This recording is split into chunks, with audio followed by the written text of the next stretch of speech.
doing a Skype? Simple tonight, man. Take nothing but you being yourself. Why don't your brother go take these boys, man? Eagles on three, 1, 2, 3.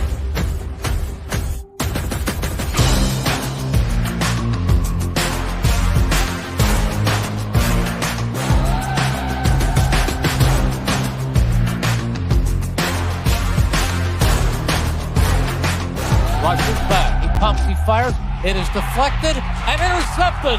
C.J. Gardner-Johnson pushing, pulls. He's in for the touchdown. Miles Sanders. He throws it to Brown with a step in the secondary. He will score. He throws it. Touchdown. Devontae Smith. Let him fly. It's intercepted by Slay. And it's underthrown. And it shoots. And intercepted. C.J. Gardner-Johnson. AATBirds Weekly Report is the Eagle news, notes, and analysis you need. And welcome everybody to another edition of the AATBirds Weekly Report. I'm joined as always by my co-host Mike at Rewind CEO, and we have calling from the bullpen, Eagle Jeff Warner from the Birds, Beers, and BS podcast show. Thanks guys for joining us, and we're gonna. And of course, Mike's going to pull that. But again, thanks for joining us tonight. And we're going to talk a little Eagles Cowboys recap. And, 6-0, they have their bye. We're going to talk a little bit about what we think leading up to that 6-0, and then kind of an outlook. So should be a fun show. How are we doing, guys? Good. How are you? Oh, I'm wonderful. ready for the bye week. Yeah, kind of just, and then to kind of get yourself back going. Because they do have to get a couple guys healthy. They don't have tons of injuries, which is a great thing. But to kind of start off with the Eagles Cowboys, hey, they beat Dallas in a game that actually all the starters played. It wasn't like a fake win, if you want to say some of the end of the season games that we've been seeing the last couple of years. But they got the job done. They beat Dallas. Cowboys fans. What? The Cowboys fans, because of course after they lose, they pull the typical BS and say that they would have won if Dak played. So that was the first excuse that I got. I have a coworker who's a Dallas fan, and I call him delusional because it's just basically that's what he is. He came in to my office and says to me, "If they had Dak, Eagles wouldn't have won." I said, "Well, they didn't." And you were saying how great Cooper Rush, and this is where it kind of boils me. And I guess I'll start with something that's going to be kind of eating at me. It's just they talk about how Cooper Rush is 4-0, 5-0 as a starter total, and how he's able to move the offense. He's got to do this and do this and do this, and then he loses, and he's our backup quarterback, and and it's just no matter what you do, Dallas fans are going to complain about something, and that's just how they are. They're going to complain, and then when their team loses, they disappear. And then when their team wins a few games, they're like cockroaches and they come out of the woodwork and they're a nuisance. So to me, it was a win. A win is a win. And the way that I'm going to say is Eagles got the win. They're 6-0. Dallas is 4-2. And again, I was also told, well, just wait until Christmas Eve. Just wait until we play you Christmas Eve when the division's on the line. I did say, yeah, at that point, we don't know where the Eagles will be and we don't know where the Cowboys will be. But right now, the Eagles got the win. Dak Prescott is 7-3 all time versus the Eagles. That being said, Carson Wentz is great on Thursday Night Football. Doesn't mean they're great players. I'm just saying, just to put it in perspective. But be careful with the Cowboys fans, the delusional Cowboys fans, and their narratives too. I saw a graphic before the Eagles Cowboys game that Cooper Rush and Jalen Hurts had thrown for the same amount of touchdowns. Are we just discrediting all the touchdowns Jalen Hurts ran for? I mean, that doesn't count. That doesn't count. They don't. They said the rushing touchdowns don't count, so it's just passing touchdowns apparently. Yeah.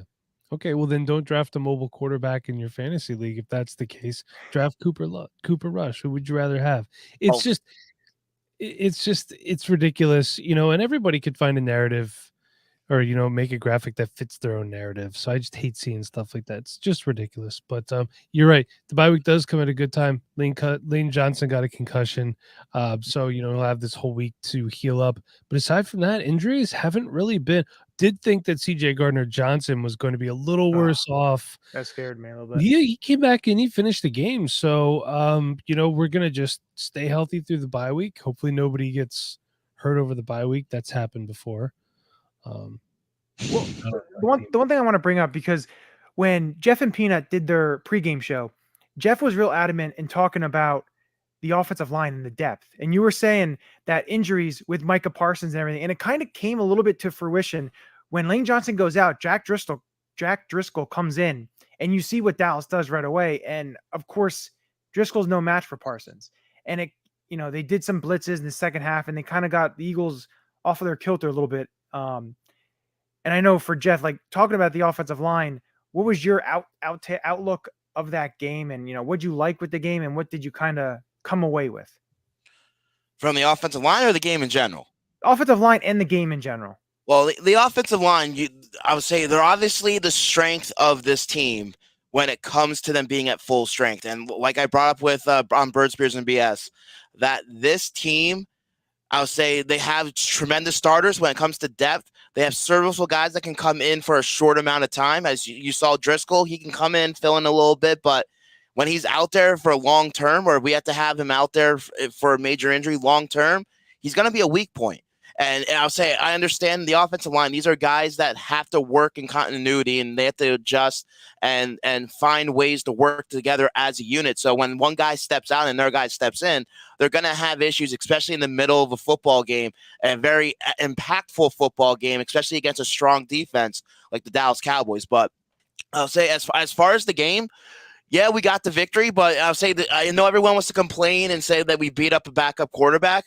The scary thing for the Philadelphia Eagles right now is that they're 6-0 and they haven't even played their best football. They haven't played a complete football game. So everyone that's coming out and saying that we are not legit or we should be considered one of the top teams in the National Football League just because of our cupcake schedule.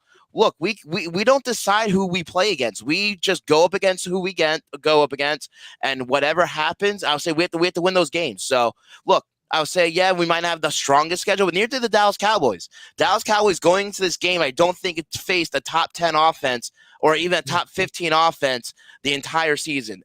And everyone wants to talk about how great their defense is, which, look, they have a tremendous amount of talent. Michael Parsons, he's going to be the next Aaron Donald when it comes to probably one of the best defensive players in the National Football League moving forward. He has that much of an impact for that Cowboys defense. But look, I would say Nick Sirianni, I felt, did enough. I would say he was able to attack the Cowboys' weaknesses. The one thing that this team continues to lack, and I understand what the Lane Johnson effect probably played a factor in it, is that this team cannot find ways to play 4 strong quarters of football. Once again, in the fourth quarter, and everyone said they let their foot off the gas. I don't feel that's the case. What team doesn't want to score points in the National Football League? Every single drive, they are going out there to try to score points. But something about the second half, whether it's in-game adjustments by their opponent, lack of execution, or whatever it may be, they just haven't found the way to keep that clicking for the entire football game. And they let the Dallas Cowboys right back into it, which against better football teams, it's going to come back to cost you. So the one thing that I did hear and, thinking about it was when you're looking at the Eagles in the second half and, looking at this game and what they did was the drive. So I know Dallas had like a 7.5-minute drive. Then the Eagles had a 7-minute drive. When they're having these, they're not having these quick, easy, 80-yard touchdown pass. They're manufacturing these long drives. Right there is basically a quarter. So it's tough because what you're saying is if they're not able to score and they're letting teams basically go at will, because Dallas had 2 drives that, they based now. I know one penalty of a block in the back that was called back, but still, you still have to stop the offense, and they weren't able to do that. Ezekiel Elliott had 6.2 yards per carry. There's some certain things that hopefully in the bye week they can shore up. The tackling needs to be shored up, especially in the second half of games. You have to be able to tackle, when you're playing these physical teams, when you're playing these better teams. So that's definitely one thing that kind of worried me a little bit. It was good to see Gardner-Johnson come back in because Kayvon Wallace is a big-time liability out there. And big time. Yeah, big time. And, for me, I don't want to look too much on negatives and, them not scoring and letting a team back in. I did like what they did in the first half. Unfortunately, I can't tell you why in the second quarter they're scoring at a record pace and what they're doing. I don't know. I'm not sure. I can't tell you why they only do the second quarter and then the rest of the quarters they, here and there, and then they turn it on when they need to. But you're right, Jeff. I feel it's the tempo.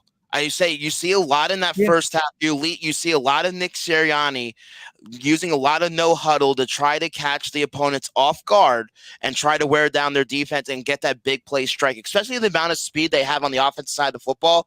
You see it with A.J. Brown and Devontae Smith and Miles Sanders and Jalen Hurts with him being that dual threat option. So I feel the up-tempo pace when it comes to this offense is one of the reasons because they're getting more plays off, in my opinion. Where the second half, I feel like they're trying to run a little bit more of the clock off. But I'll say I don't know if they're just becoming too predictable. I'll say because you see any time like Jalen Hurts does the RPO, 9% of the time it's scoped out. I would say with someone spying Jalen or the screen or whatever's broken down, the play completely breaks down where they're just not able to execute. I just want to get it. Now, you're going to have to play this for Peanut. When Kayvon Wallace walked in the game, this is what Peanut said. What are you kidding me? So I had to play that one. And Gator checking in. What's going Gator? on, Gator? Thanks for joining us. And congratulations on 6-0. So that's Thanks. I didn't do anything. I just sat there. Exactly. We just sat there. Don't congratulate me. I wasn't on the field, dude. Daniel has a question. From what I see coming after halftime, they're already up and they have to play defense, play big stops, give up throws, middle of the field offense. They get away from the run game. Yeah, they do want to pass the ball. Playoffs. See what happens. You're gonna get your ass kicked, and that's the nature of it. The playoffs is a different animal. You get away with it.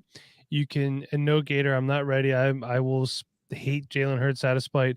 You could do that against cupcake opponents, against Cooper Rush and the Detroit Lions, and you'll get away with it. You do that in the playoffs, do that in the Super Bowl, it ain't gonna work. What do you think is gonna happen? Well, here's the thing, I don't know who the second best team right now in the NFC is. The NFC is a shit show.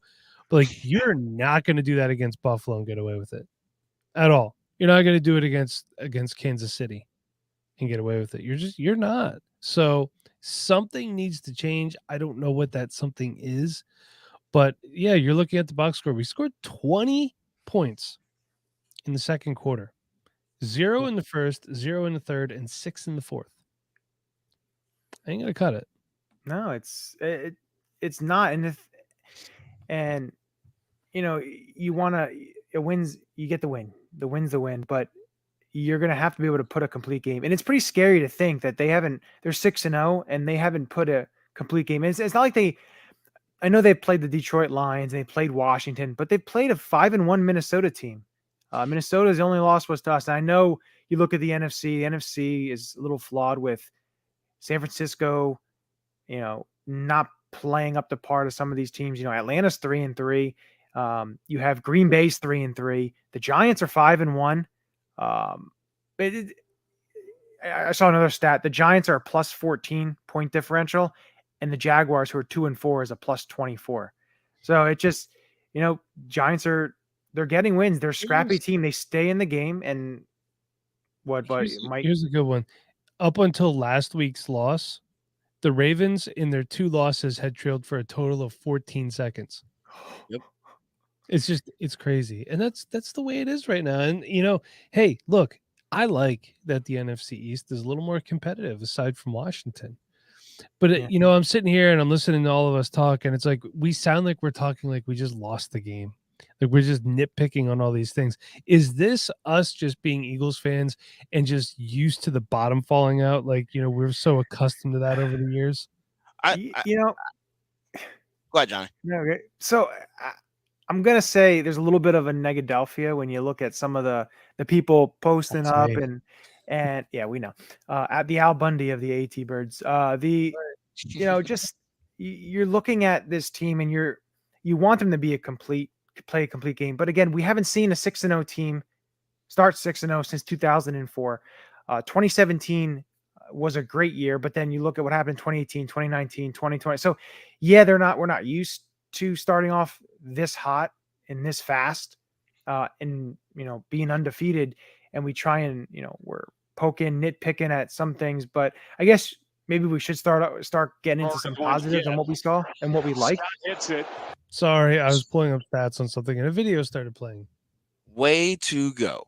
But I'll say the answer Mike's question, I'll say, are we being too negative? I don't think we're being too negative. I think we're just looking at the reality of what this football team is. And honestly, after Sunday's win, yeah, we won the game and the Eagles overall played decent.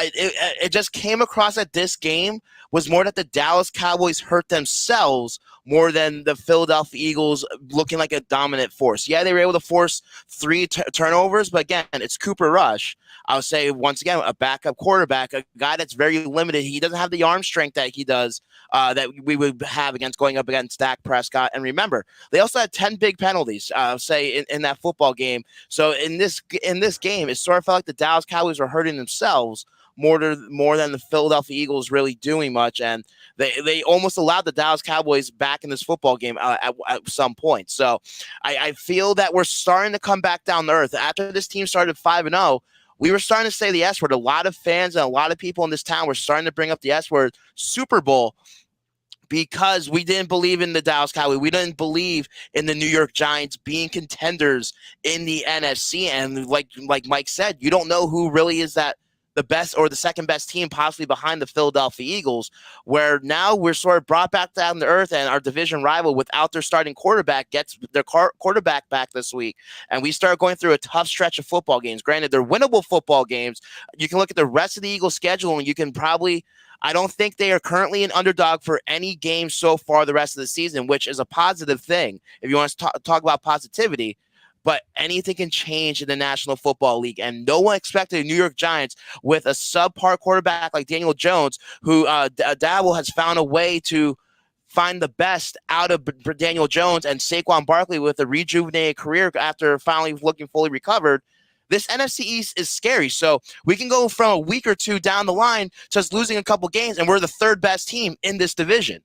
So I'll say with the NFC, for how tight it is, anything can change right now. Remember, it's not how you start, it's how you finish. And yeah, we're starting 6-0, but anything can happen. We can lose Jalen Hurts in a couple of weeks, and our season could possibly be done. I don't think so. Then we got Gardner Minshew, and then you will see a new level of obnoxiousness for me. Did we get to Adam's question? This is a good one. Can you put that up there? Because I have an answer for it right away. Adam says, for all those of you out there listening and not watching Jeff Warner's beautiful face, what is the area on the team that needs to be improved on most during the bye week? For me, special teams. Yep. Yeah. I mean, it would be nice. We're getting nothing. You might as well just fair catch everything. I'm sorry. I expected more. I expected something out of Britton Covey. I don't know if he's just not comfortable doing it in season, if the coverage isn't good. I don't know, but I'm not seeing much. You remember when we were at the Washington game, I'm pretty sure I called him Reno Mahe at one point. I think you did. I think I do remember that. I do remember that. Yeah, it's just there's a reason he's undrafted. He went undrafted. It's true. One, because of his age, and two, just I don't know. The thing is the explosion and all that. I don't see it. He's small, and it's hard in the NFL to be the type of punt returner that we would like to see. Same thing with kick return. Now Dallas found something in Turpin, who was in the USFL last year, the USFL MVP from TCU, but he had a hell of a return, and I want to see something like that with the Eagles, that you can kind of flip the field, but they're just not getting anything out of that, and I'm not really sure. One more thing. One more. Go ahead. I would like to see them throw to the running backs more. Yeah, but and some more bootlegs with Jalen Hurts. You have a guy who's a threat to run. Bootleg him out. Give him those nice, easy, open throwing lanes. Like I'm talking about throwing to the running backs. They do these tight end screens all the time. That's great. Dallas Goedert gets a lot of yards on it. But switch it up. I don't know. Can you fake a tight end screen and throw it to Miles Sanders? Miles Sanders is dangerous in open space too. See what I'm saying? What about the little outs they were doing to AJ Brown, which I thought were great play designs? How he was like, yeah, no, I like them kind too. of in the backfield, kind of going. He got the touchdown on one of them, and the other one he got a first down. I just want to see the running backs get involved more in the passing game. That's all. But I think a lot of the issue with that is that Sirianni is trying to keep them in for pass protection. Teams are, I'll say that Cardinals game, they found a way and had the blueprint on how to attack the Philadelphia Eagles and try to limit their offense. And it's by blitzing Jalen Hurts, because Jalen Hurts has shown this season that he's one of the worst passers when he's getting blitzed. He did get 4 times last week too. Yeah, so I'll say teams are finding ways and trying. There's game plan or tape out there on how to limit Jalen Hurts and how to force him to make mistakes. And I feel Sirianni is trying to have that extra bit of protection, especially in last week's game. Once they lost Lane Johnson and we saw how Driscoll performed out there and how he was getting attacked, I would say he needed all the protection he can get. So. But I get your point. I'll say this team is starting to become a little bit too predictable. And like someone brought up earlier before, I want to see more explosiveness from this offense. Yeah, we're the dink and dunk, and we're getting the short yards after the catch, and that's what we want from AJ Brown and Devontae Smith. We want them to catch the ball in open space and try to break free and try to pick up the first down after first down. But where's the deep passing game in this offense?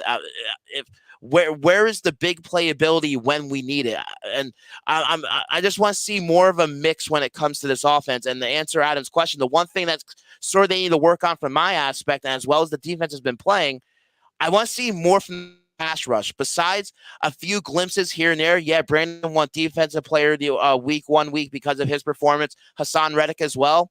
I haven't seen much from Josh Sweat. We haven't seen much from the rest of these guys along this defensive front on getting pressure after the quarterback to where they're hitting home, rattling a quarterback, causing havoc. Now we're starting to see a lot of improvement from Jordan Davis, which I'm impressed and I'm happy about. But I want to see more consistency, especially since this is a defense that relies tremendously along from their pass rush and getting to the quarterback. Even though we have probably the best cornerback tandem possibly all the NFL with Darius Slay and Bradbury so far this season. No, the other thing that I want to bring it up is I hear an echo. Somebody must have it. No, I hear it. All right, so let's see here. Someone else can talk, see if they echo. Check. Yeah, it's just you, Johnny. No. It's your new house. It's haunted. Probably ghosts watching the show on YouTube, which, again, make sure you're following, liking, subscribing all our social media platforms, Facebook, Twitter, YouTube. So if you haven't already, make sure you are doing that as well. Little plug there. And my Venmo to send me some money.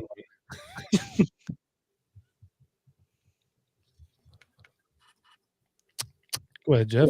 Carry it for us. Well, now I'm hearing it. Maybe it's me. Let me log off. Check. I think everything's good. This is horrible. The old show sound check. Let's see. It may be Jeff because I just muted him and. Well, how about now? I unmuted him. Let's see if it works. Yo. He's fine. Talking. Okay. Yeah, there we go. Go ahead, Johnny.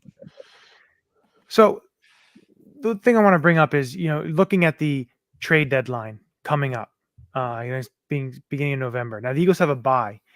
Would this be a good idea for the Eagles to make a deal because they have that extra week of preparation? And there are some players you would like to see them possibly add, whether it's another safety, a third safety, whether it's and these are like depth pieces, maybe another edge rusher, an older guy, a guy like maybe Jerry Hughes, a guy like Robert Quinn. I don't know.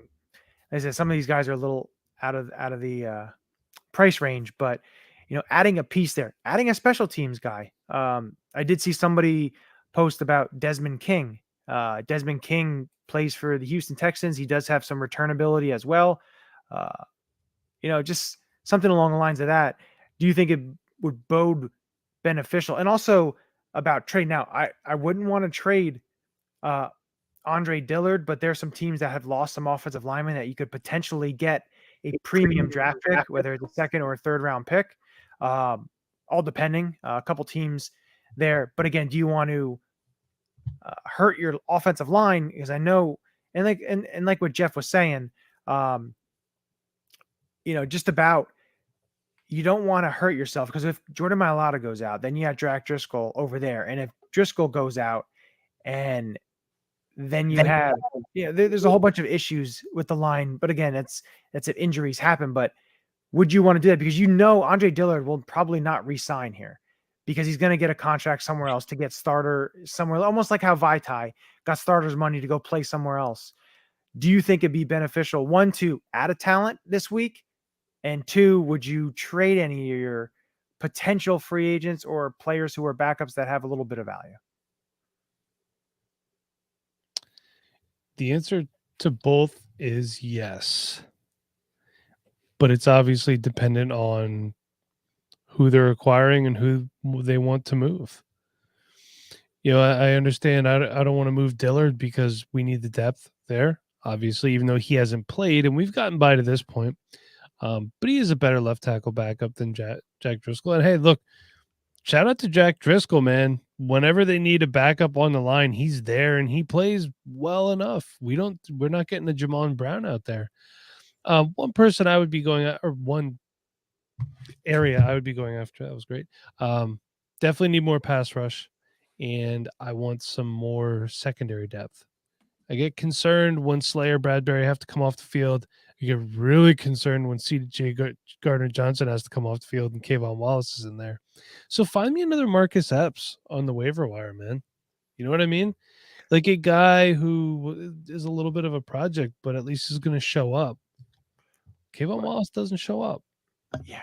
Unfortunately, I want so badly for him to be, a quality player, everything. And I know Daniel here saying Brian Burns of Carolina would look at. Unfortunately, I would love that. I just don't think, one, the compensation aspect of what you want to give up, first round pick, potentially more as well. Plus, he also is in line for a contract extension. So again, you have a lot of players the Eagles have to pay. Bradbury's a free agent after this year. CJ Gardner-Johnson, Marcus Epps, TJ Edwards, Kaiser White, Sayamalu, Dillard, Miles Sanders. Now everyone's not coming back. Hargrave. Everyone's not coming back, but you have to make some decisions on who you're going to get rid of, who potentially won't be back. But what about a player like I saw somebody mention? I think Jimmy Kensky mentioned Jabril Peppers as a safety option. He has return ability as well. Okay, but I just think if you want to add in, I'm surprised they don't have because I know Josiah Scott played a little safety in training camp and some preseason, but I do think that they have to add something. And I would look to trade Dillard. If I'm able to get a third round pick for him, I would do it, because if he signs with somebody else in the offseason, potentially you may get a compensatory pick depending, but why not try and get a premium value when Howie is good at doing that? He's done that plenty of times before with, players and teams who've gotten players who were hurt, starters hurt, that he was able to not kind of rake them over the coals, but he was able to get something of value, more value than you would have thought for them. So I think Dillard definitely is a name that'll be out there, with multiple teams having lost some offensive linemen, offensive tackles. But how many of those teams are Super Bowl contenders? St. Louis.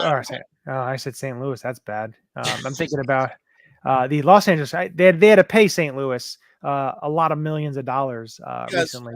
Because that's a little bit of the difference. I would say in years past, there are usually teams that have lost a key player where they need to fill that position because they're that close, and they need to fill that position to make sure they're still in contention. Where I don't feel the Eagles have the leverage. Look, Andre Dillard's a guy that has been injured. He hasn't been played the best when given the opportunity. And yeah, he plays a premier position, but teams are not going to overpay for a guy who hasn't at least give him decent value for a guy that hasn't proven that he can be a quality starter in this league. The only one who I think would be Les Snead of the Los Angeles Rams, because if he wants a player, right now they're starting left tackle with Joe Noteboom, who was taken over for Andrew Whitworth. Whitworth retired. Joseph Noteboom was their left tackle. He tore his Achilles, and now it's Alaric Jackson, former Iowa offensive lineman. So the Rams will be a team that would say, F these draft picks.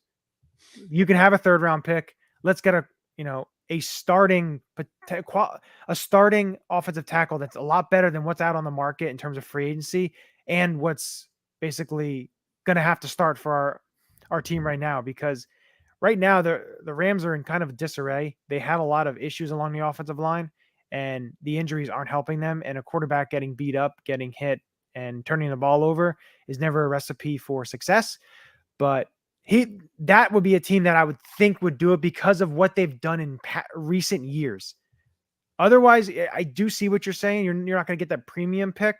But I think the Rams would be the only team that I could definitely see looking around and saying, I'll give a 3rd round pick because it's a starting quality tackle to help us, because we still have a team that can contend. Makes sense.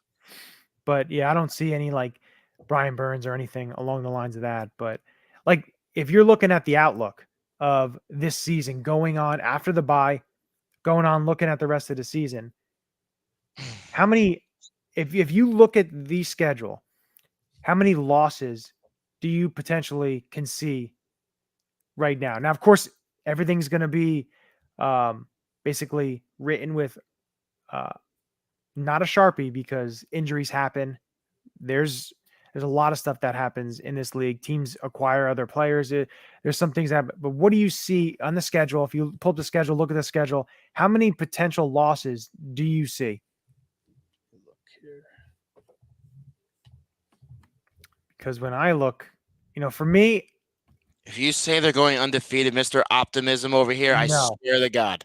I will not say they're going defeated. You will be banned from doing anything. I say 3 losses. So, and the ones I could potentially see them losing, the 3 losses are, I think the Christmas Eve game, I think they lose to Dallas. I think they split with Dallas. I think one of the Giants games, just because, last year they split with the Giants. Giants aren't a horrendous team. I think that could potentially be a loss. Now, again, that could be a loss at the end of the year, the last game of the season, when they're playing all their backups. And then the last one, man, never gonna what? Mr. Optimism. You think the week 18 game is gonna be pointless? Yeah, I could be a little optimistic there, but the other team, anytime you play Aaron Rodgers, I understand they're struggling, but I don't know who they're going to add, if they're going to add a receiver or anything, but you can never discount Aaron Rodgers from doing anything. I know it's going to be at Philly, night game. Those would be the 3 that I would think that I could see. Maybe one of the Indianapolis or Tennessee non-conference, one of those, possibly 4, but that's really all that I can see right now. Now, I know things happen in the NFL. Look at last week. Look at all the upsets that we saw that, we had no idea was coming. With Pittsburgh and the Jets and all that, with Atlanta, everything there. But that's kind of what I have right now. I could see 3, possibly 4. I agree. I could see it being the Titans too. If they get their run game going. Derrick Henry is still far better than Ezekiel Elliott. And look what Zeke did. So if they get that run game going, man, they could be tough to stop. Our run defense is not that good. Yeah, when Jordan Davis isn't in there and Fletcher Cox is in there giving you 70% effort. They're only playing Jordan Davis in the 5-man front, which I don't understand. Like, I don't know why they just put him up at nose in the 3-man front, put him at the nose and just get him in the game, man. He's got to be in there. He's already one of their better defensive players, we could say. You could see the impact he has on the game. Get him in there. And this is what I don't like about Jonathan Gannon. Again, the offseason promises, hey, going 6-0, it mitigates a lot of these things. But we heard we're going to do this, we're going to do that. He just doesn't. He tries to be the smartest guy in the room. Just put your best players out there. Let them make plays. You're bitching about a top 10 defense right now? Yes. Are you really bitching about top 10 defense? Look, yes. I'd say they're not going to be perfect. They're still a team that has a lot of new pieces and everything and some young talent that they still are trying to find uses and trying to get the best out of them. Look, we still haven't seen Nakobe Dean. We still haven't been able to see what that kid could do. The acquisitions with Hassan Reddick and Kaiser White so far have panned out. Yeah, I want to see more from Jordan Davis, but he's starting to trend in the right direction. And then we probably, like I said earlier, we're probably one of the best cornerback tandems in the NFL with Bradbury and Darius Slade right now. So look, 100%. I'll say the defense, yeah, they're not perfect, but they are one of the main reasons why this team is 6-0 right now. And you have to give Jonathan Gannon a little bit of credit for that. I refuse to give Jonathan Gannon any credit. No, and look, and again, yeah, winning mitigates any of that stuff, but my concern is I could see it if we could stay complacent and keep doing the things that we keep doing. It's not going to stay this way. Because the thing that is different about this defense compared to last defense is they're opportunistic. They're getting pressure when need be, and they're causing turnovers. They're making takeaways, which is something that this defense hasn't done in a very long time. We're seeing more of that Jim Johnson style defense where it's the bend, don't break, give up some yards, but I'll say make it stop when need be in crucial situations. And you saw that last week. They were able to force 3-4 turnovers, and they were able to capitalize on that. We've seen it all season long. The thing about that, though, they are plus 12 in the turnover differential. They're 3 times more than the second place team.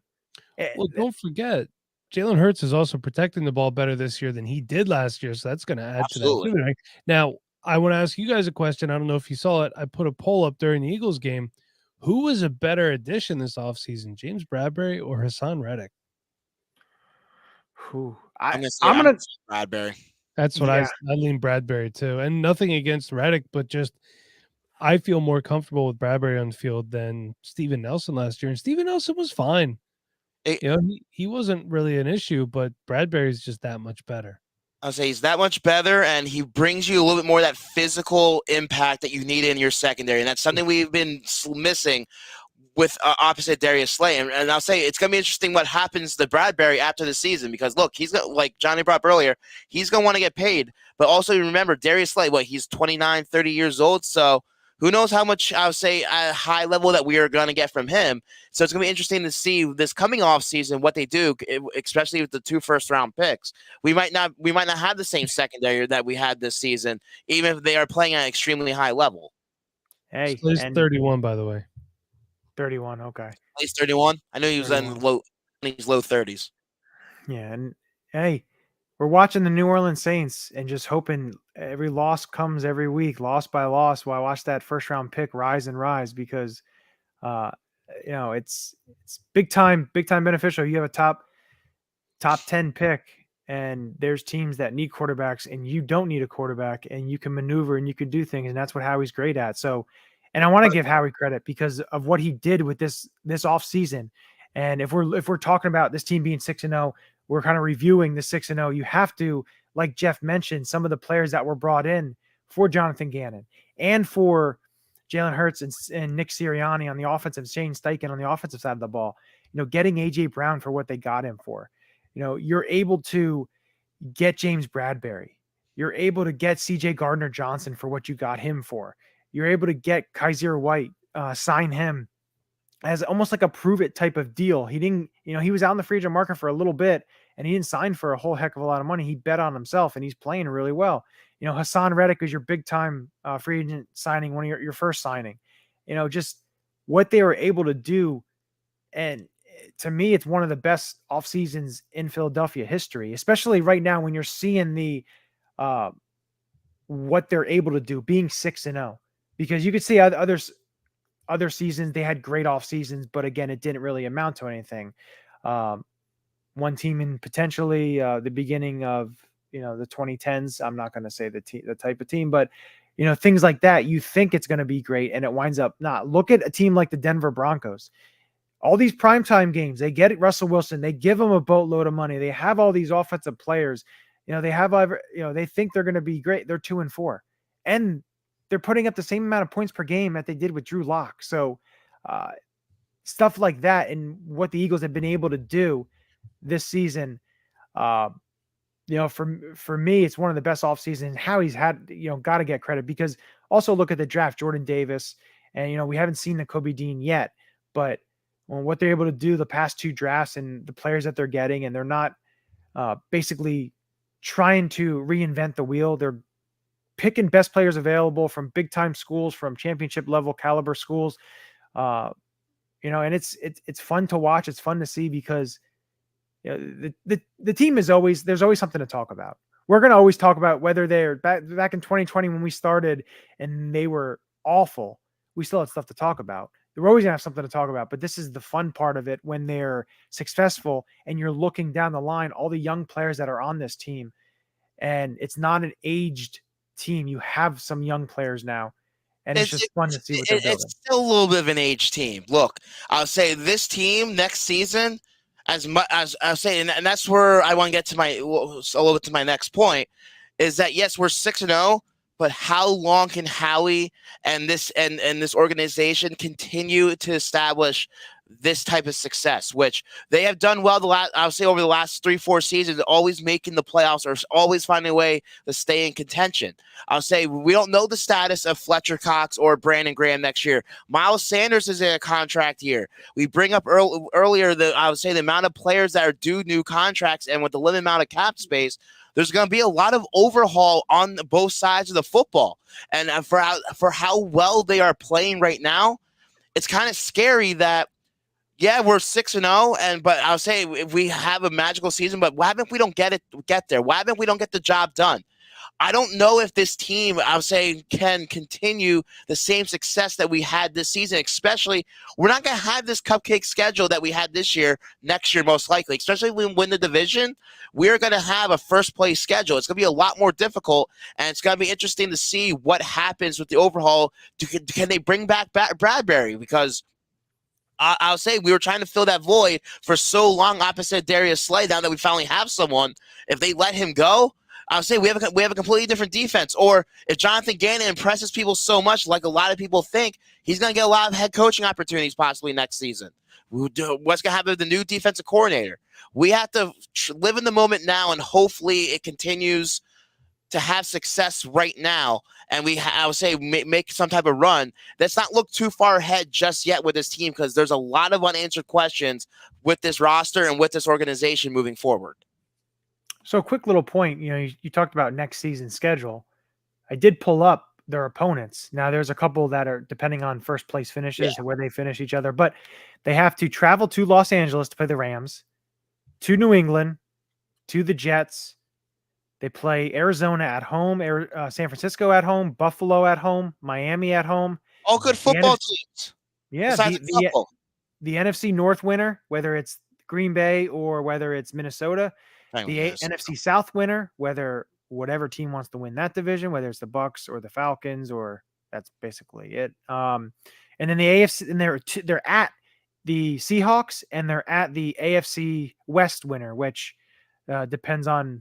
It's probably going to be the Chiefs, unless the Chargers win out, but I think it's going to be the Chiefs there. So, yeah, you're right. You do have a tough schedule going in, because you're not going to play a last place schedule or a middle of the pack schedule. You're going to be playing, and they kind of lucked out with the divisional matchup that they got in the AFC. The AFC South isn't as strong as it's been in years past with the top two teams, but with Indy and Tennessee. So you kind of lucked out a little bit with that. And then your matchups, they had the NFC North, which of course a couple of teams are struggling there. So, they did luck out a little bit, but again, you do play who's on your schedule, and next year it's going to be tougher, and see what they do in terms of how much the cap goes up, what they do in terms of an extension. There's a lot of things that is going to happen. This is where Howie has to put his hat on and figure it out and see what they do. But you're not going to be able to keep everybody.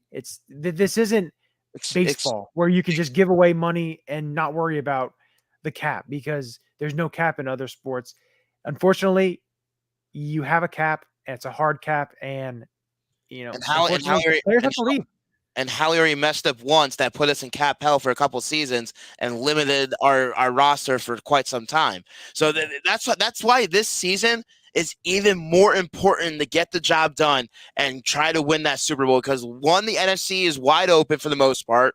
I would say, yeah, you have a little competitive in the NFC East, but you still, the rest of the conference, it's up for grabs. And with our schedule, we have a chance to be the number 1 seed, get the only first round bye in the conference, and have home field advantage. Who would have thought that to start the season? Now, the question is, depending on so far what happens the rest of the season, is it going to be enough for Jalen Hurts to be given a contract extension? Because, yeah, we're going to have some cap space. And with, like I said earlier, we have a lot of players due for contracts. And it's going to depend on what, like you said, like what Howie's going to do. What's their priority? What is going to be their top thing that they want to do? And if it's extending Jalen Hurts, you're going to be stretched. You're not going to be able to sign a lot of these guys or a lot of big-time free agents, or possibly over the next couple seasons. So it's going to be interesting if the front office and Howie Roseman and Jeffrey Lurie and Nick Sirianni feel that Jalen Hurts has done enough to be given the franchise quarterback tag and try to and give him that term contract. Yeah, no, there's a lot of stuff that we're going to be looking at the outlook of this season. And, after this weekend, they have to prepare for the in-state rivalry of the Pittsburgh Steelers. So there's a lot of stuff the Eagles are going to be going at, but it's, one game at a time. And I like their mentality with it. They seem like a real close-knit team. You like to see that, but there's no turmoil or anything in the locker room or anything you see there. But I think it's time to get to last week's Ulecka Locks. And let's get it. It's time for the Ulecka Locks of the week. Who's your lock? Alrighty, so last week, so at 5.5. That's what he said. The Eagles will take the 5.5, and he was right. They did win by more than 5.5. They won by 9, so that was correct. Mike, you had AJ Brown with 2 touchdowns. Unfortunately, he only had the 1 touchdown.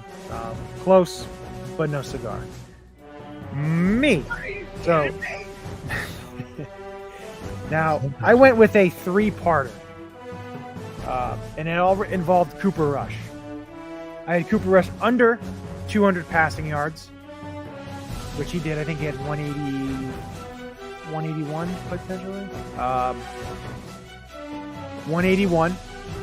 I had him under 60% completion percentage. He was 18 of 38. That is under 60%. And I had him having at least 2 turnovers. He had 3 turnovers. So, unfortunately, it only counts for 1 lock. But I would say that's probably the best lock that I've ever had myself.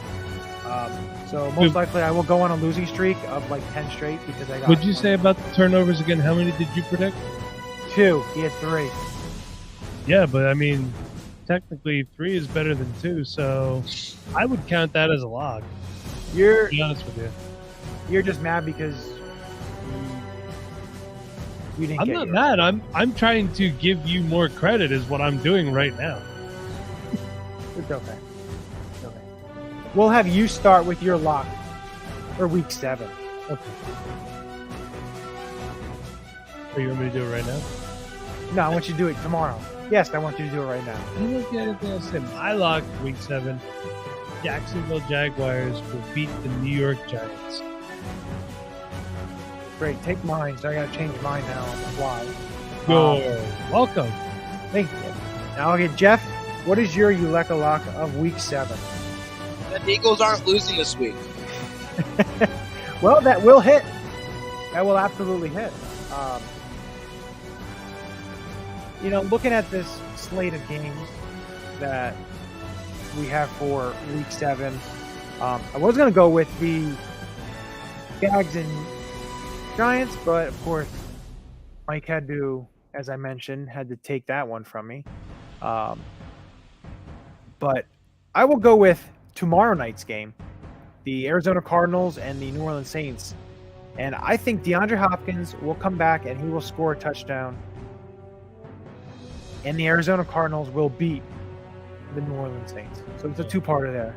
I hope so, because I have DeAndre Hopkins in a ton of leagues, and I got too many bye weeks and injuries. I need him back bad.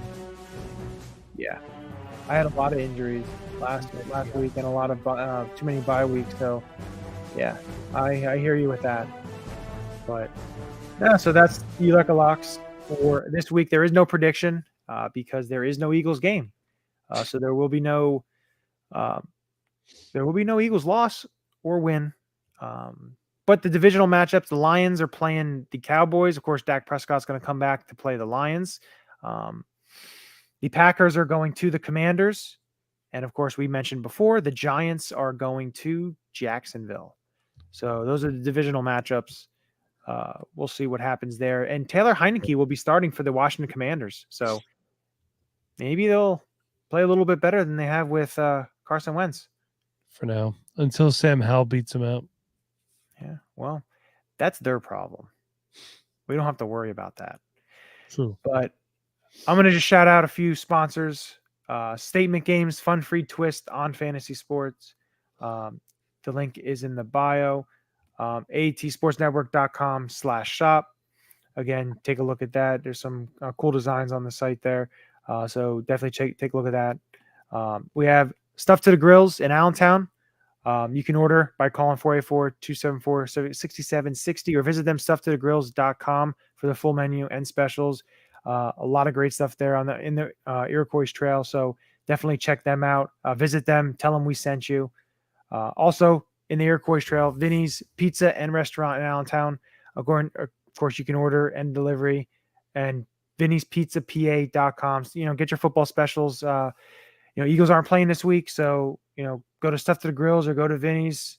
Get some food. Watch other teams beat up on each other, and also don't forget Doan Distillery in the Trolley Barn Public Market in Quakertown. New sponsor.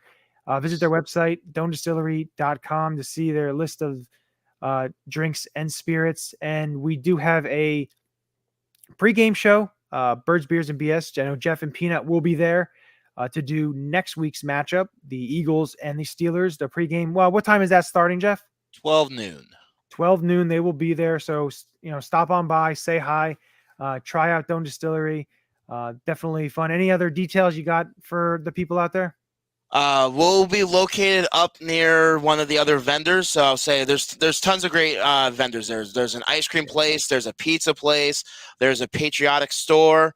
Doan Distillery. We'll have some giveaways, some deals, specials. So again, make sure to come on out, support whichever team. If you're an Eagles fan, Steelers fan, let's pack this house. Battle of Pennsylvania at Trolley Barn in Quakertown. So make sure to come on out. Yeah, great stuff. Great stuff that. Birds, Beers, and BS. And of course, make sure you check out Birds, Beers, and BS. Now, do you guys usually go Fridays, Thursdays, or it really all depends on your schedule? It all depends on the schedule. So lately it's been Thursdays, but we'll see what it is this week. So again, make sure you're following, like, subscribing all our social media platforms, especially YouTube. You'll get the notification anytime any one of our shows goes live on the network. Yeah, so definitely check that out. Definitely subscribe, like, follow, and make sure, of course, this show, AATBirds Weekly Report, we will be back next week with Opposition Outlook in the Pittsburgh Steelers. So definitely check on that. Of course, Wednesday nights, 9:15, we go live. Tuesday nights, Burning Bridges. There will be a little bit of a change when the daylight savings time. I believe they're doing it only one more time. This is the last time. There'll be no more after this. But I wish everyone would just freaking do that. I'm tired of daylight savings time. Well, right now Jeremy's on 10:30, so because it's a 3-hour. Because Arizona doesn't do that. So certain parts of Arizona. Yeah, so it'll be back to 9:30 in the next couple weeks, beginning of November. So there'll be a little bit of a time change with that, but that's Tuesday nights. So definitely check it out. Of course, check us all out. Pre-game shows, all different stuff that we're going to be having. Post-game shows, stuff like that. So definitely, like Jeff said, make sure you're subscribed, make sure you're following and liking everything, just so you get the notifications when we go live and when we have shows, so you can get, join us, comment. We'll make sure that we get you on, and we'll have some discussion. But with that, I think the only thing to say He's very happy and joyful. 6-0. Go Birds. Go Phillies. No. This is Matt Ware. Hey, for all the Eagle content you need, go follow All About the Birds. They do a damn thing.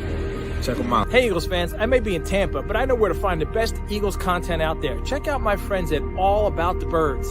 Philadelphia, what's up? This your boy Freddie Mitchell, a.k.a. Fred X. It's all about the bird. All birds all the time. All birds all the time. All About the Birds provides you with weekly analysis, game recaps, informative interviews, and it's all birds all the time.